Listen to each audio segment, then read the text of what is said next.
இவன் முகத்தை பார்த்தாலே என் உடம்பெல்லாம் நடுங்குது. ஏன் இவனுக்கு தாடியை மீசையை வச்சு அழகு பாக்குறீங்க? நான் அழகு பார்க்கல.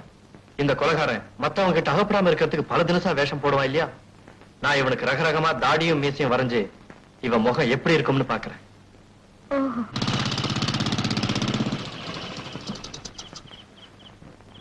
5 லிட்டர் பெட்ரோல் போடுப்பா. Okay sir.